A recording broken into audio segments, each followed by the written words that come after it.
I'm Jeff Pospisil, the 10-Minute Treasurer with practical advice for improving your church's financial future. In this video, I want to look at the consequences if your church wants to leave your current denomination to join a new denomination.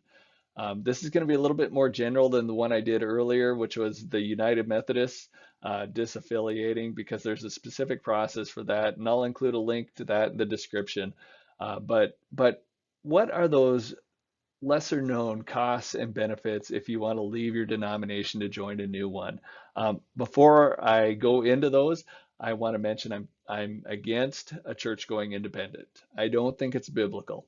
I don't think it's biblical, and I think it's dangerous, but on the biblical side, if you look at Acts and you look at the epistles, there's clearly the idea that churches should be connected and that they should have an authority above the local church level to help guide them and encourage them in their work. So that's my 2 cents on that.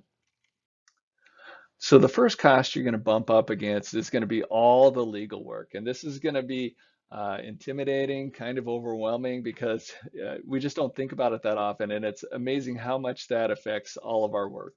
Um, Most churches, you're set up as a nonprofit corporation. So you're going to either have to set up a new nonprofit corporation, and I don't prefer that way. That can cause other issues. Or you're going to have to amend your articles of incorporation and maybe your bylaws as well. So that'll have to be done. And this is going to affect, your property deeds. So you're going to have to get those updated. Or if you set up a new corporation, you're going to have to transfer the property. There's also like people that have wills and maybe trusts or bequests that are going to come to you. Make sure that they are facing to the correct entity. It's going to affect your banking, your contracts. There's going to be a lot of things that are affected whenever you do any of this legal work that we just normally don't think about. So that is a cost to be aware of. The second cost to consider is your church is going to have to carry part of the load of your denomination. So what is the cost of that load? This happens to be a picture of the Pope in the 1950s, I believe, where these people were carrying him around on this throne. And you can see that the Pope here, he's not a large man, and there's a lot of people to carry him. And that's kind of the secret. If there was fewer people to carry him, it might not be easy to do. Or if he was a much larger man, it might not be easy to do. And so with your denomination, no matter what, there's going to be the cost of leadership, there's going to be some programming, there's going to be some administration. And is that going to be a large load? Are there going to be enough churches that are going to be able to spread that out and help carry that load? Those are questions to think about. When I think about establishing a new denomination, are there going to be larger costs to get this going until more churches join? I don't know. Even the United Methodist denomination, they've struggled as as churches have closed um, to reduce that cost of that load. And they've made a lot of good efforts in that. But if there's a large leaving in the United Methodist denomination, or even the Southern Baptists, are they going to try to increase the load on the remaining churches? So this one's a kind of an unknown, but there is always going to be a load. The third cost slash benefit is that for a period of time, when you first join that new denomination, you're going to have a clean slate, at least to some degree. I kind of think about it like when I've started a new job with a new employer, there's that period of time where you can redefine yourself, and you try to let go of the old stuff from the past that you didn't like, and you hopefully emphasize the good stuff that you want to project forward.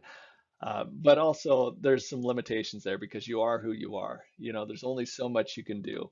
And the same thing is true in the denominational world. There's probably some stuff in your church's past that you wish you could forget, or maybe there was some baggage, maybe uh, sometimes people were attracted to your church or repelled from your church based on your name. And there was also this idea of how we acted as a church of this denomination. So how your leadership made decisions and all that other kind of stuff.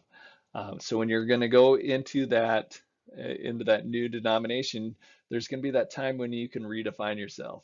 And this isn't an easy time too, because you could also um, redefine yourself poorly as well. So I mean, there's a danger there, but there's also some hope in that you can hopefully let go of some of the stuff from the past and emphasize some of the stuff that's uh, the better part of your church's nature.